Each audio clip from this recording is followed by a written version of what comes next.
Do you have a number two guy, Dan? A clear number two quarterback? It's not clear, but I do have Shador at two. But the way I've said it, Ross, is QB3 is closer to QB2 for me than QB2 is to QB1. I like Shador. I think Shador does a lot of good stuff on tape. It's hard to find stuff that you're wowed on tape. Like I'd go with my list of stuff that I liked. Shador, number one, he rhythm, timing, and ball placement are really good. Not great, but they're really good. Rhythm, timing, ball placement. He's tough as nails, tough as heck. I think he climbs the pocket and navigates the pocket when he wants to pretty well. The holdup for me with Shador, and I've said this, Ross, is it's the hardest evaluation that I've had to do with these quarterbacks in the 7 years that I've been in TV because 50% of his snaps are at or behind the line of scrimmage, it feels like. You just screen after RPO after screen after RPO. And so you're sitting there going, you're not taking a guy early because of that. While it's operated well, you're not drafted a quarterback early because that's so half of his snaps throw away. A quarter of his snaps, the offensive line pass protection is so freaking bad that you're like, I don't care who you are, you're not doing anything with it. So then for me, I'm 25% of the snaps I get to really try to like dive into and really figure out. And so there's good and there's stuff on tape that's good.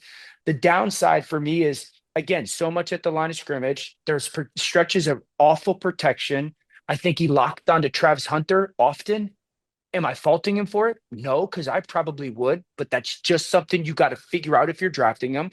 Um, there's not a lot of like, oh my gosh, I talked about Cam Ward. The ball jumps off his hands.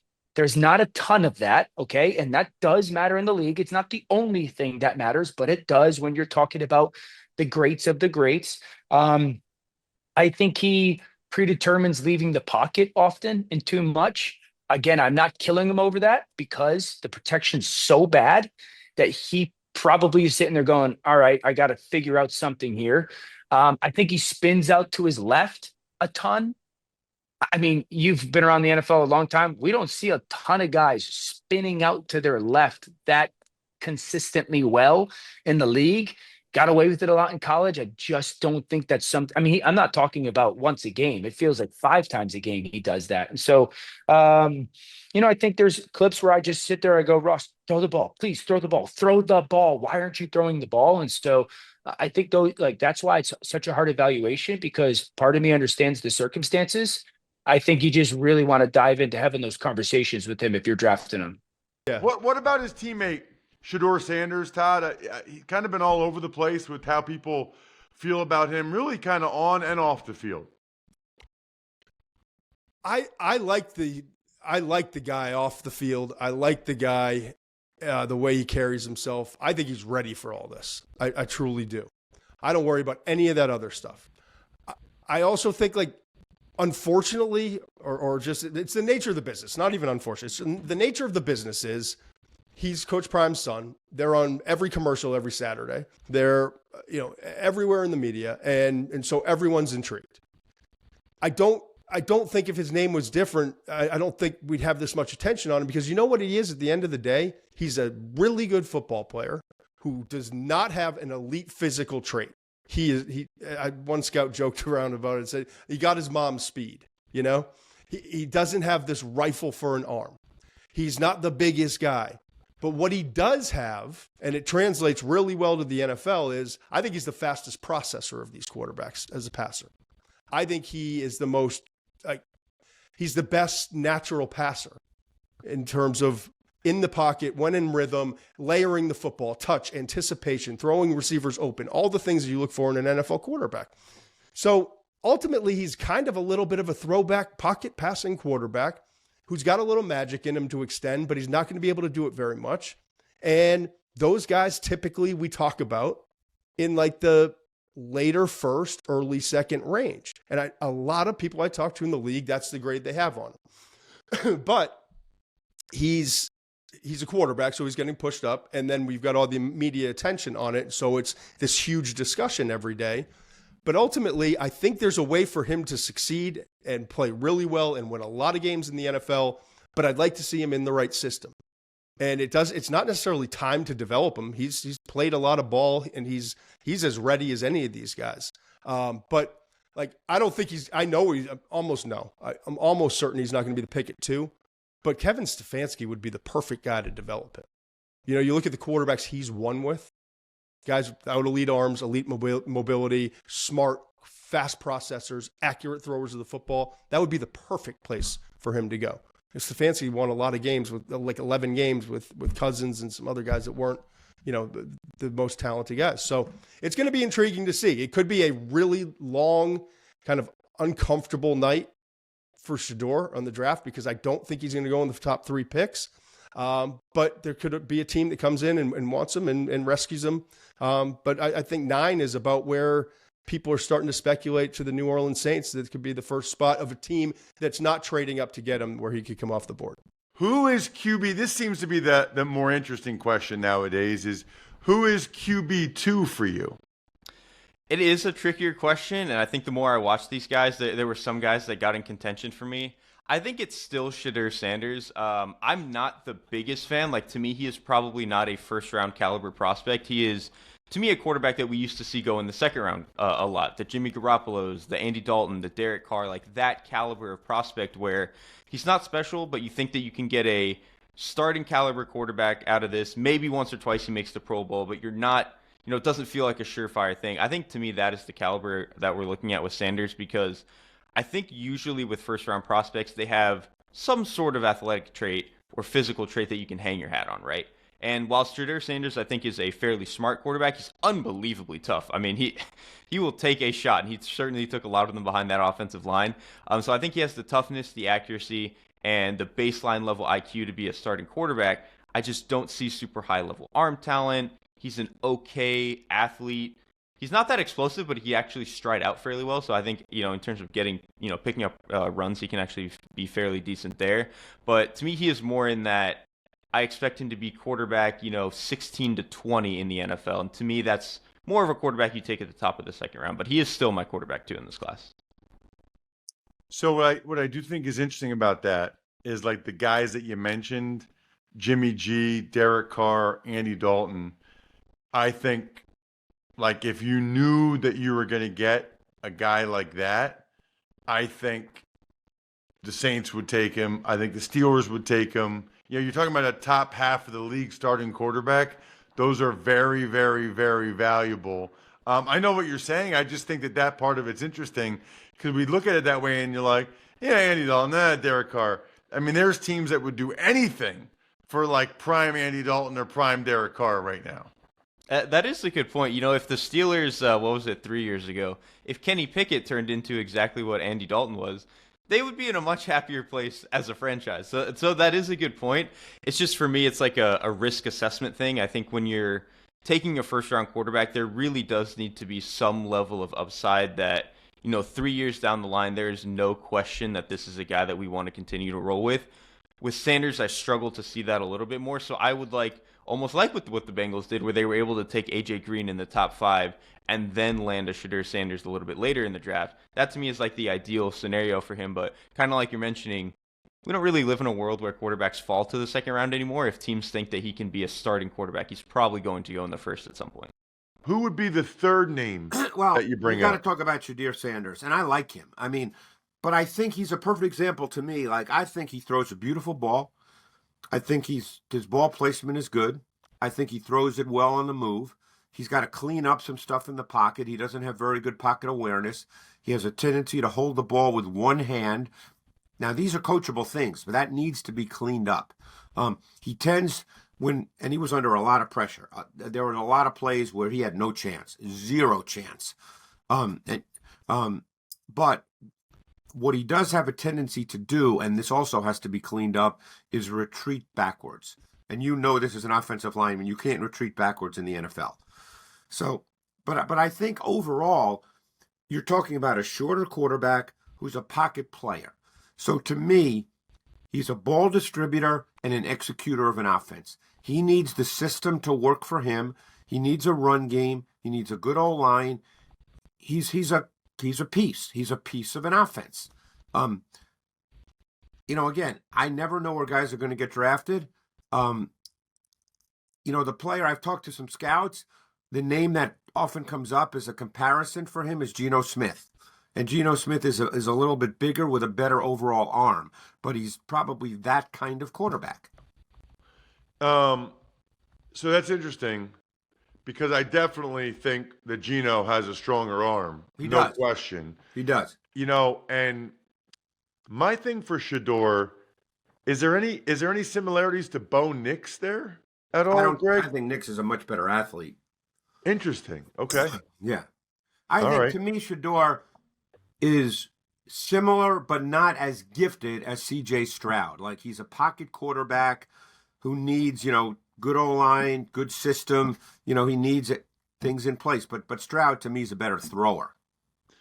Yeah, I'll say this. He's tough as nails because he took some incredible shots. Question. I do get frustrated. Their O-line his first year especially was so bad that I think maybe he got some bad traits.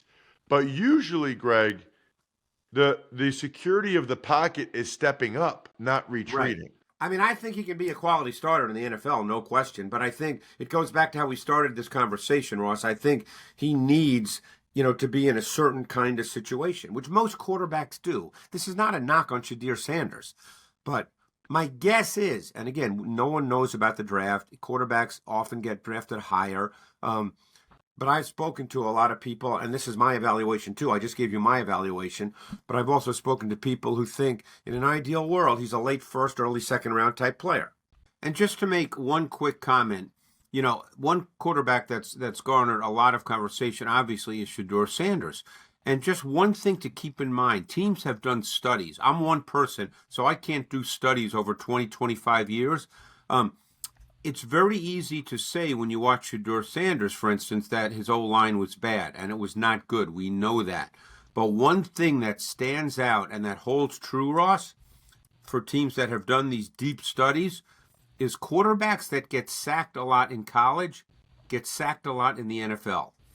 And we're going to see what happens, for instance, with someone like Caleb Williams, who was sacked over 80 times in 2 years at USC, and therefore, and look how many times he was sacked in Chicago. And it's always easy to say that it's the offensive line, but that's just something to keep in mind. No knock on Sanders, no knock on Caleb Williams, but studies have been done that show that. So just these are things to keep in mind as you think about quarterbacks and the transition, because that's what we're ultimately talking about. So now let's get to Dylan. Go ahead. I want to say this. You're 1,000% right. To me, it's a red flag. On some level, Greg, you either, and I do think you can get better at it. I will say that. If the coaches keep harping on it, I do think you can get better at it. But on some level, you either have, you get it about throwing the ball away or getting rid of it, or you don't. Right. And that would be a huge, because by the way, I don't care about I do care about their offensive line a little bit. Here's the other thing, Greg. In the NFL, they get to you faster. Yes. And in the NFL, they confuse you more. So if, let's say out of the 80 Caleb Williams sacks, okay, I don't know how many are him holding the ball, how many he was confused, but that doesn't get easier at the NFL. In the NFL, those guys get on you like that, and they confuse you more. And one other quick point, and I think this stuff's really important for people to understand about the NFL game. The other thing in the NFL is you have to work from what we call squeezed and muddy pockets far more than in college, where you have to function intelligently and effectively when there's people close to you, okay? And that doesn't mean just leaving the pocket. You have to be able to make throws from the pocket when bodies are close to you. That's a necessity in the NFL. And some quarterbacks have to learn. Like, for instance, I thought that C.J. Stroud struggled a little bit with that this year, and that is the next step in his learning process because he's such a good thrower of the football. He just has to learn to become more effective when there's people close to him. That's a necessity in the league. And it's so funny that you say that because that was my concern with him coming into the NFL because I never saw anybody around him at Ohio State. Correct. It was like he had a pristine pocket and Olave and these guys are wide open. I thought, wow, he's going to be in for a wake-up call when he goes to the NFL. Hey, Anyway, before I let's forget, get. I Greg, just wanted to, it's just because I get a lot of really intelligent comments on social media, from a lot of people who really love this stuff, and I just want to, again, guys can improve, guys can change. This is not a knock on everybody's career. This is based on college tape and then and a projection and transition to the league. So let's get to Dylan Gabriel. But Emory, let's start with the quarterbacks. And this surprised me a little bit when you and I were texting back and forth. Your number one ranked quarterback is Shedeur Sanders. I thought for sure it was going to be Cam Ward. Tell me why you have Shedeur over Cam. And by the way, Emory has a first name and a last name for every quarterback except for Shedeur. Okay, so he's already like his dad, Dion. He just goes by his first name. I will say this. Never heard of Shedeur as a name before in my life. I love that name. That's a sweet name. Shedeur Sanders, that like just sounds right. That's a sweet name. But why, Emory, why do you have him ranked ahead of Cam Ward? I feel like with that name, he should be co-hosting NBA Inside Stuff. Remember that show? But listen, Shedeur and Ross has been my QB1 for this particular class for quite some time. And it's not to say Cam Ward isn't right there nipping at his heels. Graded out as 1B, in my opinion. A similar situation I had with the class with Richardson, Stroud, and Bryce Young. You can't go wrong with either Shedeur or Cam. But for Shedeur, I just like how consistent he's been in playing the position in terms of from the time we first saw him at Jackson State to where we last saw him at Colorado. Touch timing, anticipation, situational football has been excellent. I was impressed with how well he was playing as a true freshman. He was playing senior level football from the neck up, and it just really blew me away at how consistent he was with the decisions that he was making, more so than the physical talents. And then as he continued to get more talented physically, talk about his armor got a little bit stronger. He started to be a little bit more cognizant of when and where to take off and run and utilize some of his athletic skills that he has to buy time or to pick up that cheap first down. Shedeur Sanders aces situational football and playing the quarterback position how you kind of want it to be played. So, couple different questions here. Let's talk about the physical for Shedeur, because he's not a big guy. Mm-hmm. I guess you know more than I do, but I guess I would say I feel like maybe average arm strength in terms of like a top 10 pick, and probably average athleticism, right? Like this is not Lamar Jackson, this is not Josh Allen, like from a physical ability, it's interesting because he doesn't really wow you, which is why you've been on board calling him the Black Joe Burrow for over a year. And then I saw, who said that recently? Which guy said that recently? Titans head coach Callahan. Yes. Brian Callahan, the Titans head coach, said that. Did he get that from you, or did he see that too? I guess he coached Burrow for years, so he would know. He would know. And the reason why I went with Burrow so early is because a lot of what you talked about. And let's run it this way. If you talk about what is the knocks on Burrow coming out, didn't really have the strongest of arm, people said. They say that about Shedeur. Not really the twitchy athlete, but does have ability to buy some time within the pocket and can pick up the cheap yards if need be. They say that about Shedeur Sanders. They also said that this guy locks in during situational football time when you need to have it type drives. Shedeur does that, has done it multiple times like Burrow has. One of the knocks on Burrow was he takes some sacks because he thinks he's more athletic than he is. That's Shedeur Sanders. So all of those things checked up beautifully, which is why I went with that comp. And yes, Shedeur is shorter than Burrow. Burrow is about 6'4".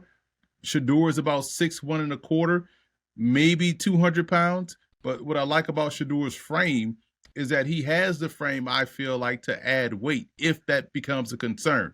But right now he's about 6'1", 200 pounds, a lean guy, not as lean as Jared Goff, maybe on the Geno Smith spectrum in terms of how he's built. Maybe they're probably built similarly.